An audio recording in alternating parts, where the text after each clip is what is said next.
Welcome to another episode of I Was Just Thinking. I'm Rudy Maxa. I'm a travel journalist and a broadcaster, and we do this every Thursday. As if you're already tuned in, you probably already know about that. You may know that normally I do one guest maybe for half an hour, 45 minutes, another guest for 15 or 30. This entire hour has one guest because he can't be contained in 30 minutes. He lives here in Minneapolis, and I had lunch with him 2 days ago. It was meant to be, 45-minute, 1 hour lunch, quick thing. I left him 3 hours later, and I would have been happy to stay another 3 hours more, and he's got enough energy for me to stay another 12 hours more. His name is Steve Schussler, and he is the guy who invented the Rainforest Cafe, and wait till you hear about how he invented it. I just titled this Creating a Successful Restaurant, but he is much more than a restaurateur.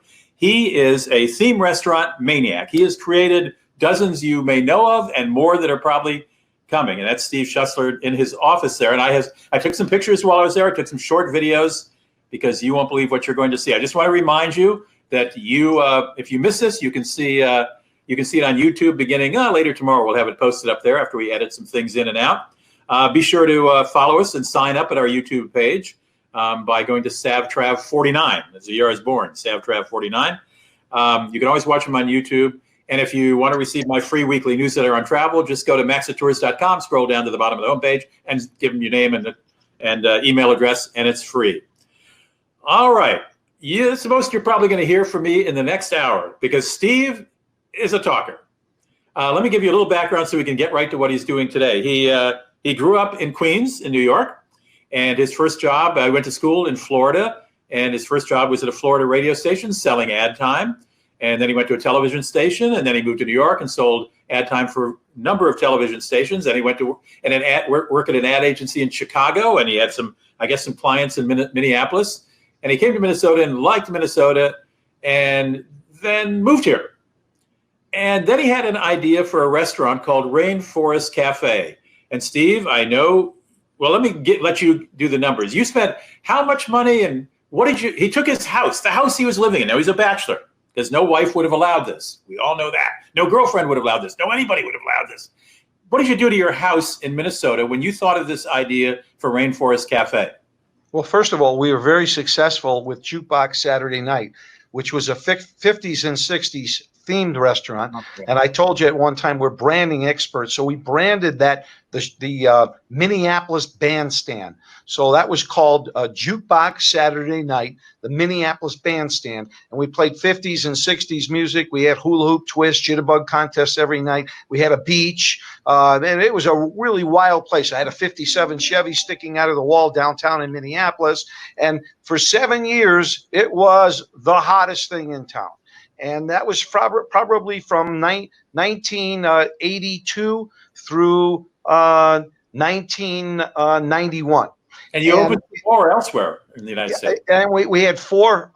We had 3 in Chicago, 1 in Des Moines, 1 in San Francisco, 1 in Springfield, Mass, and Minneapolis. And Jukebox Saturday Night was really cool. We had a DJ inside behind a 57 Chevy, and he would spin records, and the place was just packed with people and old great music. I'm sure you know some of the top hits from that time. But we only played music that people recognize, and it was hot, and it was great, and it was fun. But after 7 years, unsuccessfully, 7 years successfully, we became unsuccessful in the 7th year. And what happened was, 7 years is a long time for a themed nightclub or a restaurant.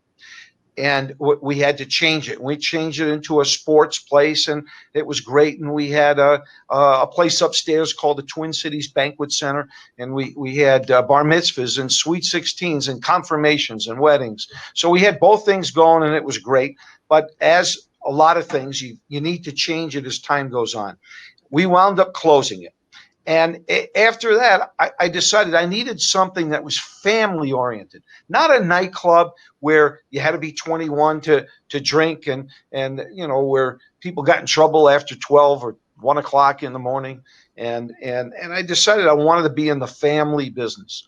So I created the Rainforest Cafe, and I created it in my house. Steve, can I interrupt you right there? As you know, this is a travel-themed webcast because I'm a travel journalist. Did you had you traveled around and gotten an idea for what you did next from traveling, or did it just come to you at night? You woke up at 3 a.m. I guess. So I wake up a lot at 3 during the o'clock in course the of this morning. hour to tell me how travel influenced some of your things. Okay, so you've closed all this down, and now you're looking for the family idea. What happened? Well, I first of all, I spent years in libraries and hours and hours and hours studying the tropical rainforest. Why? Because I had 5 of my own parrots. These are larger than life parrots that live in my home, and they mirror our lifespan. So you're not talking about an animal like a dog that unfortunately, after the best dog in the world will live 18 years. You're not talking about a companion like that. You're talking about a bird who's intelligent, has the brain of a 3-year-old child, mirrors our lifespan, so could live 90, 100, 110 years. And I had them. Growing up, I needed that stimulation from 17, 18 years old on. So I bought these birds, and I grew up with them. I fed them, and I come home every day from work and talk to them. They knew all my problems. Sometimes they would talk back. I never understood exactly what they were saying, but that was okay. So I got into the birds, and through the birds, I developed an affiliation with the tropical rainforest, and I wanted to learn all about it. And then it was about saving the planet and the environment, and it was about recycling, and we got into all of that way before it was popular. And I decided that I wanted to have real tropical birds in a tropical rainforest setting with a real canopy of a tropical rainforest, and mushrooms and waterfalls and fish tanks. And I wanted to do it as an escapism. I wanted to do something that no one else really did. And I figured that an architectural diagram wouldn't do it. Which is how many theme restaurants start, right? A guy has an idea, he passes it on to an architect, they do all these pretty drawings, they show to investors, and maybe they build the restaurant. But you didn't want to just do an architectural drawing. No, I didn't want to. Not only did I not want to do an architectural drawing, I wanted them to be immersed by my experience. So I did go to a couple of tropical rainforests. I went to Banff. And not only did I go skiing, but I wanted to visit tropical rainforests in the United States, as well as tropical rainforests outside the United States. But I wanted to visit, there's 5 different tropical rainforests, and one is a cloud forest, and one has mists, and they all have greenery. Different kind. Michael, let me cue you on the photo. Yes, I wouldn't want that one up quite yet, but let me cue you on the photos before you put them up, if you don't mind. This happens to be the entrance to Steve Schussler's office right now. That's what you see when you walk in the door, but we'll get to that in a minute. Okay, so what other rainforests did you go to in the world? I went to Asia, and I went to China, Hong Kong. I tried to visit as many places as I could to get a feel for it. And I didn't actually live in there, and I can't attest to staying overnight in a tent, but I can attest to being there, feeling it, and trying to figure out how I could bring that feeling back. So I wanted to do things. Did you take videos, pictures? I took pictures, but more than that, it was the visits to the library afterwards, the education that I got reading and learning about the plight of the tropical rainforest and the plight of birds that are taken from a tropical rainforest and other animals that are poached. And so I really became inundated with knowledge. And to me, that brought me visuals, and the visuals made me want to bring it alive. So I created, for instance, a walk-through fish tank that was, 50,000 gallons, where you actually walk through and people could almost touch the fish, and that was never done in a restaurant before. Wait a minute. Can I remind everybody, now we're starting to talk about your house where you lived. Well, that's where I put the prototype, yes. And so I had 5, I think it was 5 or 6 600-gallon fish tanks in my house, and I took the roof off and raised it 15 feet so that I could build the canopy of a tropical rainforest. And I tried to do it without permits because I thought I was going to be smart and try to save as much money as I can. And along the way, I got caught, and I told everybody my story, and they laughed. I got fined, and I paid the fine, but I kept going. My gas, electric, and phone were turned off every month because I couldn't afford to pay the bill. But I built a tropical rainforest in my home so that I could actually immerse myself in it. I could feel it, I could touch it, and I could see what our guests would feel like and what their opinion was. So I invited people over four times. I don't think you've. I'm going to be interrupting Steve throughout this whole interview because otherwise he'll talk the entire time. But I want to back up just a little. You invited people into your own home. Didn't you have like 1,000 extension cords, and didn't you have an orangutan and 2 tortoises, and your bedroom was what?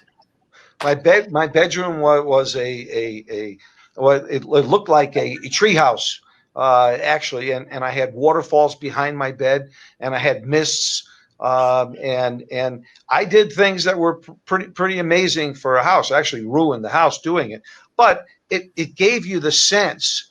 I mean, you walked into my home, you walked into another world. You just shook your head. You live like this. Yes, well, and for a while. And what I wanted to do is convince not only investors but myself and the vendors that I had that I was all in, and literally. Didn't a helicopter and some DEA agents come one day to your place?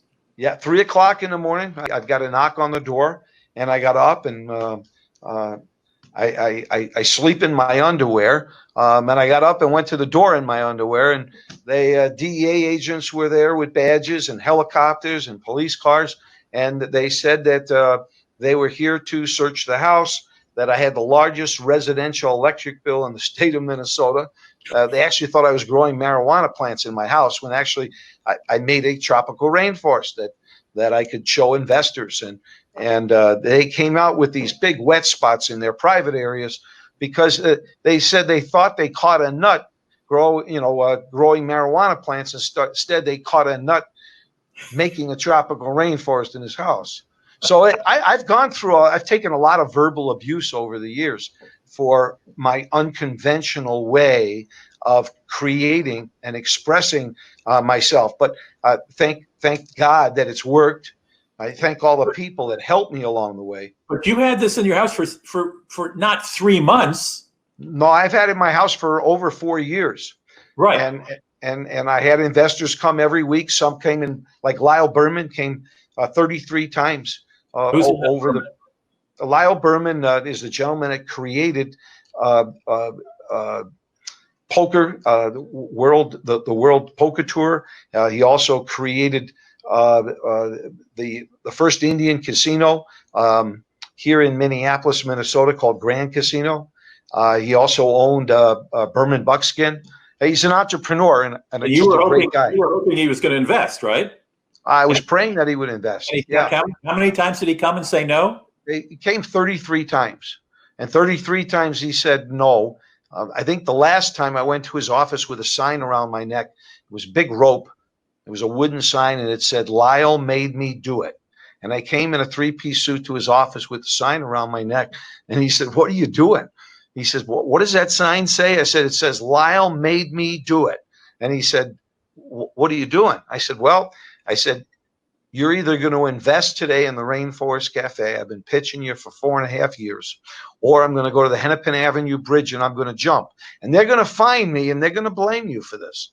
Well, aren't you the same guy who, when you applied for your first job at that radio station in Florida out of college, you dressed yourself in a Superman outfit, had yourself packed in a crate, and had 2 armed policemen deliver you to the human resources at the head of the station or whatever? Yes, that is all true. And that was you.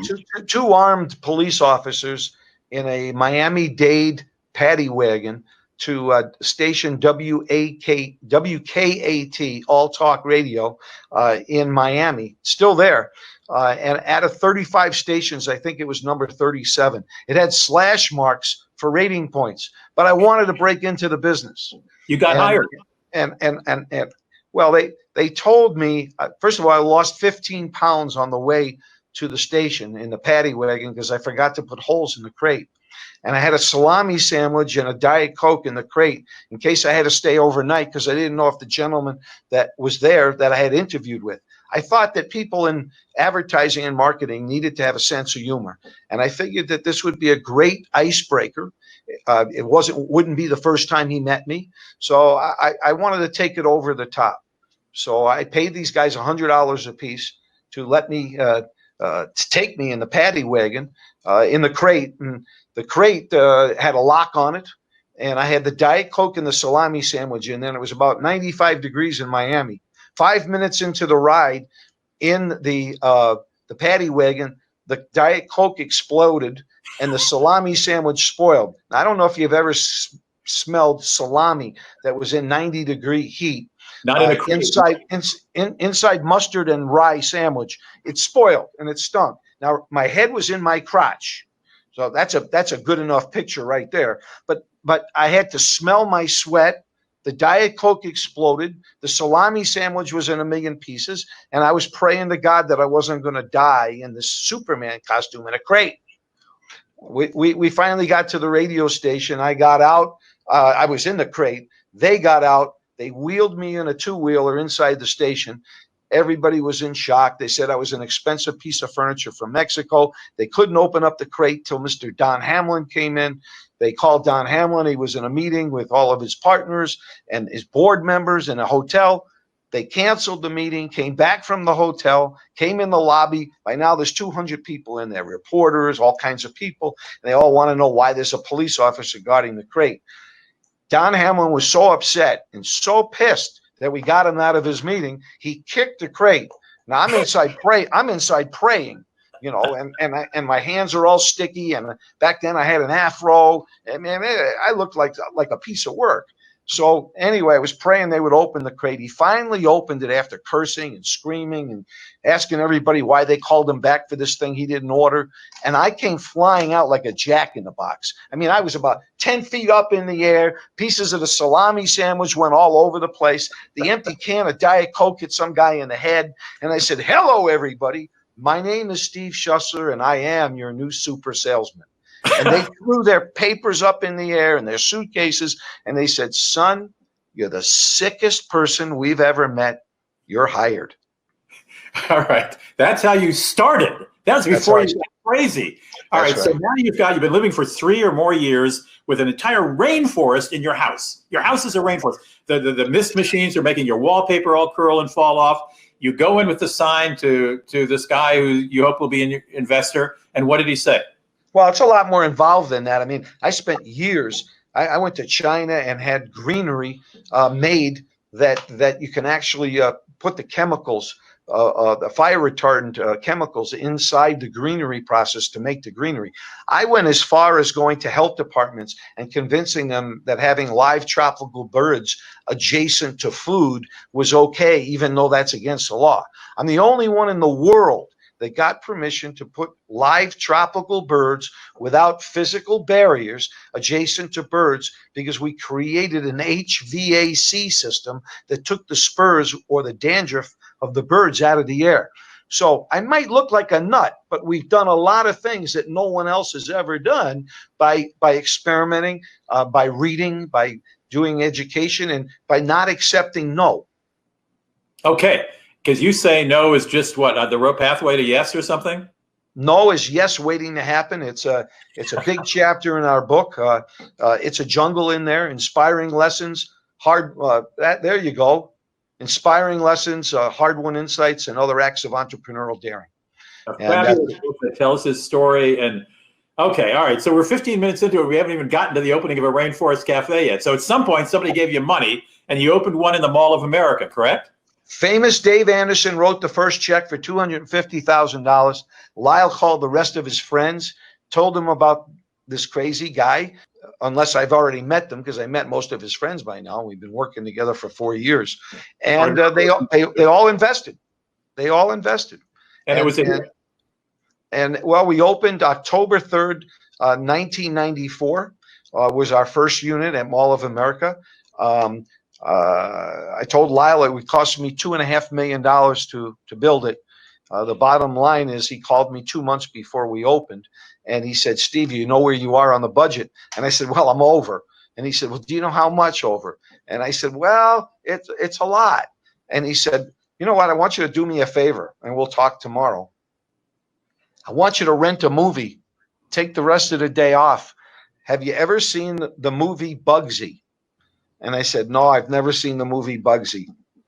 And he said, you know who Bugsy is? And I said, no. He says, go rent the movie. So I go home, I rent the movie. Halfway through the movie, I realize this guy is buying fur coats for all of his girlfriends. He's building pools on the wrong side of the sun, and he's over budget.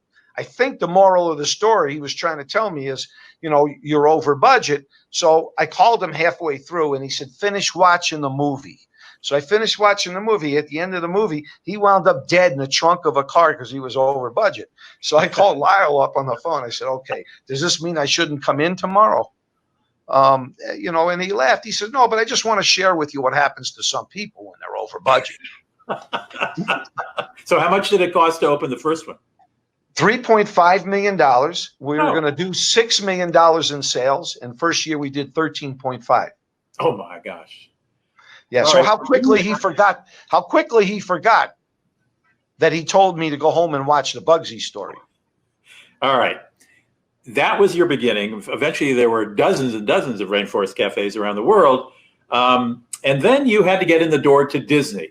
Now, let's put that picture up again, Michael, that you had. This is what happens when you walk in to Steve Schussler's office, which is in a warehouse, and we'll find out why it's a warehouse a little later in the show. This is what you see as soon as you walk in the door. I took this picture.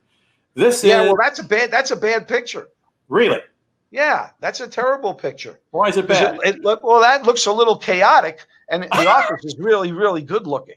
Well, it's very green and spotless. But I wish you would have taken it with a wide-angle lens. So I blame you for that. That is with a wide-angle lens. You want to show a picture of Steve's office? He's not in the picture, but that's just one corner of his office. We have lots of pictures of lots of guests. You know, I consider you to be a celebrity. I want a picture of you, and I'm very upset at our team that we didn't take a picture when you were visiting with me, so we can put you up on the wall. You'll get over the celebrity part soon enough, and we live in the same town. We'll have a lot of meals with wine, and we'll get a picture taken. But okay, and we'll also invite our friend Zimmerman. Andrew Zimmern, that's Andrew Zimmern we're working on. But you wanted to get into Disney. You now, let's slash to the bottom line so the audience knows, you now own the 5 biggest grossing restaurants in Orlando at Disney World. Do I have the number right? Yeah, well, one of them we sold to Landry's Restaurants, the Rainforest Cafe chain. And then we have T-Rex, which is a prehistoric family adventure. We have a Yak and Yeti, which is a Pan-Asian restaurant run by Landry's, which is beyond belief. Fantastic foods, won all kinds of national awards. And then we have the Boathouse, and there's 2 Rainforests there. The Boathouse is pretty incredible. It's got floating pieces of artwork all over the place. It's great food, waterfront dining, and dream boats. And we've collected boats, over 35 boats from Minnesota, all wooden, all beautiful, all reminiscent of a time in the past. And it's the first time anyone's ever done a theme that has nautical mixed with Art Deco. That has never been done before. Most people that do themes of nautical, as you well know, have old ropes, lobster traps, just a lot of junk. This is fine-tuned boat motors that are beautiful, world-class photography, world-class fixtures. And we haven't talked about the food. As you had mentioned to me once before, people come once for the wow factor. You always come back for quality food and service. So the food and service has to be off the chart. We start with that. So I usually hire somebody who's better than I am, somebody who does a better job, concentrates on food and service. That's their specialty. And in this particular case, I have 2 partners, Landry's out of Houston, Texas, and the Gibson's Group out of Chicago. 2 world-class All right, let's focus on Disney. First of all, how long did it take you to get a meeting with Disney and to get from no to yes? And what did they push across the table at you as soon as you sat down with a group of Disney executives when you finally got in the door? Let's start with how long it took to get in the door. Well, it took 6 months for me to get an appointment. And then after I got the appointment, and I finally went down, I was a nervous wreck. So I was sweating like crazy.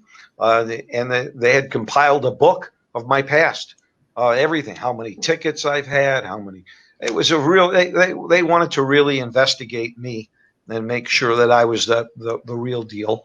They obviously came and they checked out our restaurant at Mall of America. And not the most professional, most inquisitive people that I've ever met in my lifetime. So it's they put together a book on your life, hadn't they? Well, yeah, basically on everything that they could find. They wanted to make. I'm sorry. You did not know they had done that. No. I just want to. One of our viewers, Paul Resnick, said, "What am I missing here? I've always thought that restaurants are for food." I think we just addressed that question, but Paul, you're right. I spent an hour because Steve Schussler is the theme guy, and he brings in the people who know how to do the food. So the food is well. Quite. Let me tell you about that. I'd like to take a minute of your time and talk to Paul and you about that. It's very important. Okay, food is the most important part of a restaurant, but when you go into a great restaurant, because you have great food and because you have great service doesn't mean that you also can't have a great imagination and that you can't have great creativity and you can't make it a knockout experience for the entire family. Tell me one restaurant you know of that's not a theme restaurant. True. Every restaurant is a theme restaurant. It's just about how much you theme it. Now, the real foodies out there get upset because they don't think you can be a themed restaurant with great food. I'm sorry to tell you that Yak and Yeti restaurant at Disney World and the Boathouse are upper tiers class restaurants, the best food you can ever imagine, have gotten all kinds of national awards. And so you can do it all. Now, I can't personally do it all. You know, you're an egomaniac if you think you can. So I hire people that are much better than I am. And in this case, Landry's Restaurants and Gibson's Restaurants to actually run the day-to-day business and prepare the food. That doesn't mean I don't taste it. It doesn't mean that I'm not a guy that checks out what the color of the garnishes are on the color of the plates. I go through the entire thing. But in fact, you design the plates, don't you? I sometimes I designed the plates at Rainforest Cafe when we started. Unfortunately, there was a disagreement on the weight of the plate and the dishwasher being able to handle that weight and the server being able to handle the weight of 4 or 5 of those together. So there's so many little things that go into the daily operation. And just because a guy like me creates it doesn't mean that it's applicable, doesn't mean that it works for the operations part of the business. So I would say that a good 75% of what we create in our laboratories in Minnesota work. But there's 25% that don't work for a variety of reasons, including and not limited to the operations of making that work. For instance, there's a song, when you put your hands underneath the sink in our office, I don't think you went to I did. You did use the restroom. And I don't know if you used the sink, but it sings "Row, row, row your boat." And the whole idea with that was if you have 6 or 7 sinks lined up in a row, the sink, S-I-N-K, would sync, S-Y-N-C, with the song when you went to the sink and 5 other people went to the sink. And "Row, row, row your boat" is the only song that would be able to do that. An engineer came up with the idea. The speaker's actually in the sink itself. It's amazing and it's fun. It's great. Well, as you say, it's certainly in Disney World, you're appealing to families and kids, and they love these things. So for that particular thing didn't work. That particular thing didn't work. Operationally, it was a nightmare, but it was a great idea. But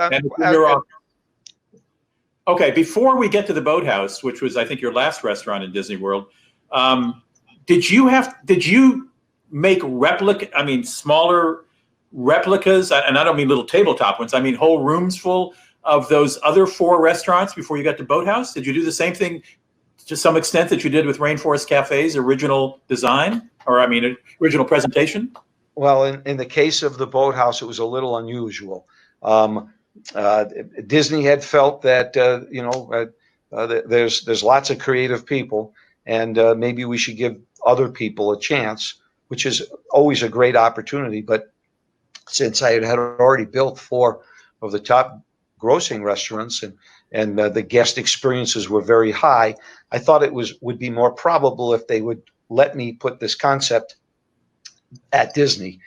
And I went through an awful lot to get permission to finally build a prototype.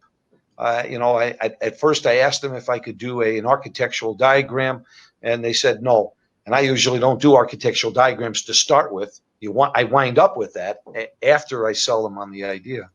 So I actually physically built it in their offices. They gave me space, which was absolutely incredible that an executive at Disney would actually give me the space and let me actually build a prototype. And it was because of the success that we've had with the others that we got away with that. We took the trees and the file cabinets and everything else out of this particular area in the office, and we built a prototype that secretaries and executives and assistants could walk by and comment on. That's because you told them they had been no for years about Boathouse, and you said, right, let me just build this and watch when your colleagues walk by what their reaction is. Yes. One important guy did walk by and liked it.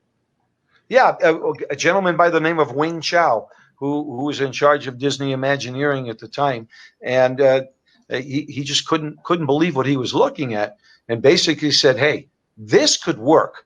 This is beautiful. This is family. This is nautical." At the time, Disney used the waterfront as the back of the house. They since have changed and done an amazing job with Disney Springs and revamping downtown Disney into a shopping and entertainment mecca. And this fit right in to the wheelhouse. So it was the timing was perfect. And our ability to show what we could do, and then the amphicars. These are cars that go. Am I jumping the gun? Well, no. So you always want something going on. You want lights. You want movement. You want. That's right. You had the lake right there as you were building because you had a lakefront restaurant. You had the lake, and you knew about some vintage cars made in Germany that could go on land and water, and you suggested to Disney, let's put some of these cars and let the kids let drive into the water on the lake, and they loved that idea, didn't they? Well, they hated it. We were in R&D for 10 years with the cars. So these cars were made from 1962 to 1968. They're called amphicars. They were made in Germany. So we had already planned. Amphibious. Yep. Yeah, amphibious. And it's called, that's right, which means land and water. And we had already planned to do it, but we didn't ask permission. So now it comes time to ask permission. And, a lot of Disney executives thought they looked like sinking cars. So the answer was no for 5 years. But I thought it was really important to bring the family aspect to a high-end steaks, chop, and seafood restaurant, which is what the Boathouse is. I wanted to make sure that we didn't exclude the family. So I wanted to bring an attraction in. And by the way, we call our restaurants attractions, restaurants, and retail stores. We use those 3 words to describe them because we usually have so many people waiting to get in. Or, sometimes people wait for hours. When we first opened at the Rainforest Cafe, we had 4-hour waiting lines at Mall of America. So we like to call them attractions. We like to keep people busy and occupied with phenomenal retail while they're waiting to get in with their family. They can shop, they can explore, they can discover. And that's what we're good at, creating that energy and that atmosphere. And then I think we excel at the food and the service end of it. Let's show a picture of, in your office here in Minnesota, show a picture of where a lot of your retail products are for restaurants still to be designed as well as they're there. They're all, yes. that's another wide angle shot. You need a wide angle to capture Steve Schussler's life. Let me put it that way. Well, we have an expert. We call her our senior vice president of retail, who specializes in going to every show, looking at the trends, reading thousands of magazines a week, feeling what the new colors are, the new size dresses, the colors, the sleeves, the collars. I mean, trends. We follow trends so that we can also be trendsetters. In order to be a trendsetter, you also have to understand the past and the present and where everything is today. So it's a very difficult job doing that, but it represents about 18% of our sales. And not many restaurants have that many retail SKUs, nor the ability or the want to do the R&D that creates the research, that creates the retail environment we need to create. No, I have some steak knives from Smith & Wollensky in New York City, but that's about it from Smith & Wollensky. That's it. Let's put a punctuation point on the amphibious cars. You finally got them in. People, you have a driver for $120. A family can go out all around the lake. Very popular. But we have a captain. We have a captain who does he does a captain's tour, and he speaks to our guests, and he tells them about the other parts of Disney that are absolutely amazing. Doesn't talk about the boathouse. We leave from the boathouse down a ramp. We enter the water. It's a 20-minute ride. It's romantic. It's peaceful. It's safe. We have a whole shop where the cars go in at night and they get maintained. They go in the next day, and we don't let the individuals, guests, drive them. We have a captain that drives them. So it's a lot of fun. Now, so I mentioned to you that his office is a warehouse. There's actually a couple warehouses, I understand. I didn't get to the second one. I don't know if there's a third one. For all I know, there's five. Five warehouses. I was only in the first one. And in the first one, for I don't know how many millions of dollars, Steve Schussler has built miniature, huge rooms filled with new theme restaurants yet to be developed. Let me show Michael. Let's look at the prototype for is it a wizard theme eatery? What is it called? Steve? Can you show? We'll show you the picture. You'll know it as soon as you've seen it. Mike, Sorcerer's Kitchen, I think you're talking about. The Sorcerer's Kitchen. That's on the left. Sorcerer's Kitchen on the left. On my left. Warehouse. You walk in each one of these different themed rooms that Steve has built or had built, and this is the Sorcerer's. This is an idea for a restaurant, sort of a play off Harry Potter. I mean, well, it was built originally as something for Harry Potter before Universal Studios took it, and then turned it into a theme park. And after they did that, I decided that we were going to do something with magic, and we were going to do something with stained glass and leather and these tall, beautiful wood chairs and that theme, and carry that theme on and use the name Sorcerer because it's something that Disney uses quite often. And I was going to take that concept to Disney. Okay, there are pewter plates. You see pewter mugs. Now, this one on the other picture here is jaw-dropping. This is a prototype for a Chinese restaurant that Steve calls Xi, spelled X. Well, it's called Z. Not everyone's going to be able to pronounce it. So most people say Z, and it's spelled Z-I, simple. Okay. Z-I, and that stands for purple in Chinese. And there's a long story. Purple's the most royal color in China. Everyone thinks it's red. So, Rudy, this is an education all by itself. Purple was only had by the royals because it was so hard to extract purple mucus from certain kinds of snails that they made that color from. So back in the day, we're talking about over 200 years ago in the Qing dynasty, purple was the color. Purple's a very pleasing color. Plus, it's the color of the Minnesota Vikings. So we love purple. So you can see the purple carpet here, but what you see in the structures and the statuary there is incredible, because that statuary began as an impossible jigsaw puzzle. This is just this is just a small part of this room, but there's a whole nother room, and one man, and these arrived little pieces of bone and elephant tusk. Bone, mostly dead animal bones, mostly dead elephant bones. And they were all hand carved. Remember, this is from 200 years ago, from the Qing Dynasty. One gentleman did it, lives here in Minneapolis. He worked 5 days a week for 25 years, doing nothing but cleaning these. These were full of rat dung and urine in crates over 200 years old. It was the most disgusting smell and the ugliest thing you've ever seen. And the gentleman that worked on it for 25 years, Kim Anderson, is a class act for taking the job on. When it first came, it was right in the middle of SOARs.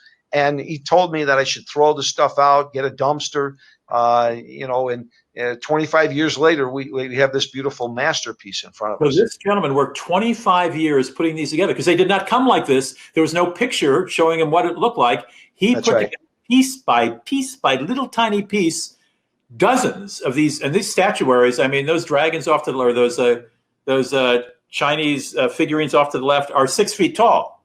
Right. Yeah, and the horses are 10 feet, 12 feet tall. The soldiers, it's absolutely dead gorgeous, and we're very, very proud of that work. It's impossible. Why don't we run a video of you have a concept for a sort of a nightclub, aviation, jazz club called Aero Blue, and I did a little video on that. Can we run that? And I'm going to mute my microphone. I don't know if I talk on this, but I'm going to mute my microphone in case I am, but very short, about 1 minute long. Oh, I muted my camera. This is called Aero Blue. Aero Glue, sort of a jazzy nightclub kind of thing. Nice pictures. That's gorgeous on film. Wow. Now that's really cool. Okay, to me, that's much cooler than. Well, again, it's a wide-angle lens because there's so much to get in, and this is Steve built this to show the concept. I mean, this is not an architectural drawing. He actually finds the stuff, designs every little bit of it, and then he can walk someone and say, "This could be your jazz club and restaurant." Oh, got to turn on your microphone again, Steve. Turn on your microphone. Is it on? It's on now. Yeah, go ahead. What were you saying? Sorry, I was saying that that room called Aero Blue was conceived, played with, done the research and development for over a 10-year period of time. And Aero Blue is a name owned by another gentleman. So I actually had to get permission to use the name Aero Blue. It's about a guy named Max Morgan who won a DC-3 airplane in a nightclub in Paris over a poker game. And it's about his travels to London, New York, Havana, Cuba, and Paris. So there's a whole story that goes behind it, and air travel is a big part of it. And yes, things move and things that, hey, listen, in this particular concept, something I didn't get a chance to tell you, the bathrooms, I'm going to talk to you about urinals, okay? The urinals are saxophones, and sound comes out of the saxophone when a man urinates inside. And in a ladies' room, there's tubas as toilets. Now, that's pretty cool, because you can imagine your wife going to the ladies' room and coming back and whispering in your ear at the table, "Honey, you are not going to believe what I just sat on in the bathroom." I'd like to know what the men's room looks like. And people talk about things like that. So besides cleanliness, having some creativity and some fun with a bathroom, a place where people usually don't talk about, is something we like to do. Let's run another video, Michael. What do you want to run next, Michael? Well, as soon as you put it up, we'll let Steve tell us what we're looking at here. Don't turn off your mic, Steve. I'll turn off mine, but you go ahead and talk. Oh, we're looking at the front lobby in our place. That's a much better look at our lobby that you walk through than the other shot that you had, in my opinion. And there's a little bit of everything in there. We've got motion, so you can see that there are kites that are moving. We wanted movement. We have music going on in the background. It's low key, so you could talk over it, but it's atmosphere. It's not a doctor's office. This is a creative office. We're trying to inspire people to create, to motivate them to think different. That's my office. My wall of shame, I call it, and we like to have fun. So you'll see pieces of Disney all over the place. We're obviously in love with Disney, and many pieces of artwork, and we take pictures of all the people that visit our offices, which we lovingly call our laboratory. It's in a nondescript building. So we didn't build a monument to ourselves. Our ego is not overstrong. We're very careful about what we do, but we're creative, so we take that creative license whenever we can. It is just incredible to visit. I think that's the end of this video. It is just incredible to visit this place. And from the outside, it's just another warehouse. Who knows? They could be building, I don't know, hubcaps for cars in there, for all we know. But there's one guy, and he's building dreams, and he's building scenes, and it's just bombing. What else we got for video here, Michael? Let me look. We got. What is Steve Land? What Steve Land? We called it Steve Land. Is that what we just ran? Oh, how about the Winter Village or the Christmas Land? Whatever you want to run, Michael, and I'll mute my mic. And Steve, I think I do narrate one of these. This is the prototype for Winter Wonderland. The snow has just started falling. I don't know if you can see that on my camera. Yeah, there it is. It's just started to snow here in Winter Wonderland. Apparently Disney is very interested in this concept. Happy winter. And it's room after room. I got to tell the audience, this is not just a couple little rooms. It is room after room of very, very cool stuff. Steve, we have a question. I mean, we have a lot of questions from people. Larry asks, other than your own restaurants, what's your favorite concept restaurant by another restaurateur? Well, you know what? We go into so many restaurants. There are so many good. Minneapolis has some of the best James Beard award-winning restaurants in the country. So I love a lot of different restaurants. I love simple restaurants. Literally, we go out a lot, and I might like an egg roll in this restaurant. I might like the ribs in this restaurant, and we might like something else here. So we go out an awful lot. David Fema, a good friend of mine who owns a big restaurant downtown. He's an award-winning chef, cooks for the Timberwolves and a lot of other people. He's having his anniversary celebration the first week in October. So I strongly recommend everyone visit our local celebrity chef, David Fema. And he has taken a beautiful Art Deco room and restored it, and it is spectacular. It's called Fema, F-H-I-M-A, Fema's Restaurant. And David Fema, right, September 30th is, I think, second anniversary. I'm going to be out of town, unfortunately, so I'm going to miss it. But if you live anywhere near the Twin Cities area, check out Fema's Restaurant. How about, I don't know if it's still there. When I lived in New York, there was it Jekyll and Hyde or Doc Hyde? Jekyll and Hyde is still in New York, and that's a themed restaurant. Certainly is.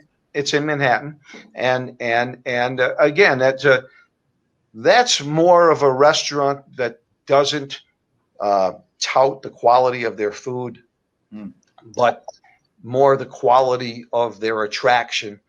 And I hopefully will never fall into that category. Okay. Are you familiar with the opulent Salvatore's Italian Gardens in Buffalo, New York? Yes. Yes, I am. And it's fantastic. Again, it's a themed restaurant, but it's about the food. And I would tell you that the food there is fantastic. Am I right? I think you're right. I think, Paul, you're right. Wayne asks how long a theme restaurant lasts. Most theme restaurants have a 3 to 5 year lifespan. We're lucky enough with the Rainforest Cafe to have about 25 years so far. So Really? Yeah, the sustainment is really what makes it work, and it's a very most of our concepts are very maintenance oriented. So you need to be in a high volume, high density, multi-trafficked, traveled location. And Orlando happens to be one of those with 55 million visitors every single year, and all the theme parks that they have, and all the different beautiful things that Orlando has to offer the world. So we're very particular in what locations we have because of the investment we have to make in order to sustain what we built. Ever been to Tivoli Gardens in Copenhagen? I'm sure you have. No, I have not, but I've looked at pictures of it. Steve, they got to visit that. What? I didn't go in a second warehouse. I didn't know there were 5, or I'd still be there probably. But I think there's some secret stuff going on in there. But you're always coming up with content. Nobody's paying you to build these prototypes. You are building them with your own dollars. Yes. And I guess you're still okay because you're still driving that red Ferrari. So until they repossess, it's part of the risk reward of being an entrepreneur. I was telling you earlier that my gas, phone, and electric were turned off every month for two years. I had to find creative ways. I was taking every penny I had and putting it into the concept. And my neighbors got together, chipped in, and said, this man needs a psychiatrist.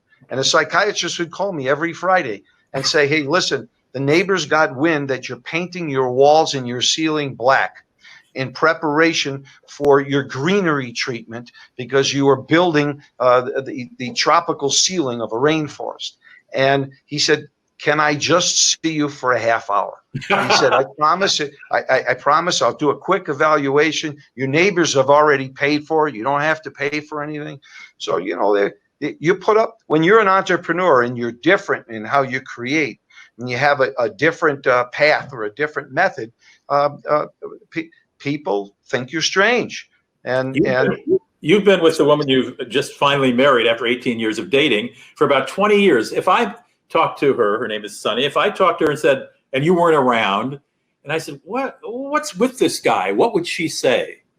She would say that during my building or creating the Rainforest Cafe, she wasn't around, and probably wouldn't be around today if she was around then. That's what she'd say. But what about? It's a very difficult. Listen, I lived with 45 tropical birds, 2 tortoises, a baby baboon, which I donated to a zoo. Nobody should own a primate. This was my education. My education was creating the environment, getting the permissions I needed to, living among this, so that investors could say, "Listen, this guy's committed." No, he doesn't have to be committed, but he's committed. Or should be. How many active concepts that have not developed into restaurants yet do you have on your plate right now? We always have between 8 and 10 on the plate. And that's so somebody who we respect in a location that works for us, comes to us, we can say we've got more than one for us to decide what's the demographics, what's the economic profile, what's the audience, and we could decide what one goes and which one's proper. By the way, if you ever are lucky enough to visit one of Steve's warehouse, the one I visited, if you're too tired to walk around, he's got a small gauge train that will take you from room to room through the entire mind of Steve Schussler. Scary thing, but very scary. Our laboratories are pretty cool, and the reason we call them laboratories is sometimes in the warehouses that we call laboratories, we actually wear white coats, the kind of laboratory coats that you find in a laboratory or doctor's office, and we talk to each other in that way. Sometimes we'll go that far in our showings, and we find that dressing up sometimes, just like creating our theatrical ventures and tastings of the foods and all the other things that we do, make us who we are. They take the concept to a different level. I can't tell you how proud I am that Rainforest Cafe has spawned 25 years, and 45 restaurants in 7 years in 3 continents is what we started with. And today, Landry still has 35 of them open. It's incredible. And there's still more that are opening in the Far East and other places around the world. We have a question from Alan here. We only have a few minutes left. Would you ever employ virtual or augmented reality technology to envision your ideas? Well, I think it's a great idea. Artificial intelligence is expensive. We're not knowledgeable in that area, but if somebody came to us and they said, let's team up, it would be phenomenal. Are you working on other things for Disney? I'm working on other things, yes, for us to present to them, and that's basically how it works. We love the imagination, and the quality of work, and the actual finished product that Disney brings to its guests and to the public is unmatchable. Well, so that's where we want to be. I must tell you, we've had several viewers saying Rainforest Cafe is one of my favorite restaurants. So much fun, and a couple other people. Can you give me the large screen again, Michael? I want to put Stephen's book up here again. If you've just tuned in or you come in a little late, Stephen Schussler is the founder of Rainforest Cafe, and he's written an incredible book with photographs about how to succeed as an entrepreneur when everybody, particularly when everybody is telling you no, no, no, no. I've already forgotten it. What's the slogan? No is what? No is yes, waiting to happen. Yeah, that's it. This book is filled with advice like that, but also a prose description of how Stephen has. Let me keep it up there if you're looking for it. I love the title. It's a jungle in there, which would describe Steve's first house that he spent several $100,000 on to build a rainforest in his home, and it took him 3 or 4 years to get enough people walking through. I mean, you said people would come through who you wanted to invest. They would say, this is incredible. Can I come back with my wife and kids? You say, oh, yeah. They come back with their wife and kids. Everybody loves it, but nobody wrote a check until finally they did. Till Lyle Berman came along, and Lyle brought Dave Anderson and many other people. I owe Lyle Berman the biggest debt you could ever imagine for believing in me and supporting me. But it took 33 visits. It took 33 visits and me not accepting no. Right, exactly. It's amazing. Again, as I said at the beginning, this is a travel show, but I think this is traveling in your mind. I mean, it was certainly traveling for me yesterday, going through these fantasy rooms. I mean, these rooms that suddenly you're in. You know, I'm in a Parisian jazz club with Art Deco airplanes and so on, and the next minute I'm somewhere where it's snowing. There was even a walk-in freezer, a huge one, that is a concept for an ice restaurant. The tables were ice, the glasses were ice. What's that one called? Well, we have many different names. We're going through the process right now of trademarking the name for that. But it's 15 degrees, and all the furniture, fixtures, and equipment are made out of ice. And every 7 months, we have to redo it, because ice disintegrates over time, no matter how cold it is. And this is clear ice. It's special ice. It's made, the water's made, it's brought in so that it's clear from certain lakes in Minnesota, and it's all hand carved. And the concept is phenomenal. And we would serve small dishes and sushi and other small dishes like that in this concept. And there'd be a glass front, so people could see the people that are inside wearing coats and hats while you're actually eating dinner. Right. This is all happening in nondescript warehouses somewhere in suburban Minneapolis. And the brain behind it is Stephen Schussler, who scraped and had his power cut off and finally made it. And as I say, he's got a red Ferrari, so he must be doing something right. I don't know. I don't know about that, but I got to tell you, for me, it's about the team. It's about the people that have come together to help me, the people that continue to help me today, and the people that have believed in us as a team. I could never do it by myself, and I can't take that credit. But thanks. Steve, Cheryl just asked one last question. What is the quote again? And no is just waiting for a yes. Give it. No is yes. No is yes, waiting to happen. And I'm going to give you another quote. because I think this is really important. Passion plus ambition yields success. It pays. PAYS. Passion plus ambition yields success. There's a lot of entrepreneurs out there that have passion and don't have any ambition. And there's a lot of people that have ambition but don't have passion. You need both. Passion plus ambition. There you have it. The gospel according to Steve Schussler. Steve, we could have gone. I mean, I know with you, I know yesterday we went on for 3 hours. We could do 3 hours today. But thank you for taking us traveling through your world of theme restaurants and also an example of dynamic entrepreneurship. I'm Rudy Maxa. Steve Schussler has been my guest. You can watch this on YouTube. If you have some friends you think might be interested in this hour, YouTube should be up in, I don't know, about 24 hours, 36 at most. And you can certainly forward it to the link to them from YouTube. Steve, thank you so much for joining us. I'll see you in another place at another time. And we'll see you all again next Thursday here. Thanks so much for joining. Thank you, Rudy. Thank you, Steve. Bye-bye.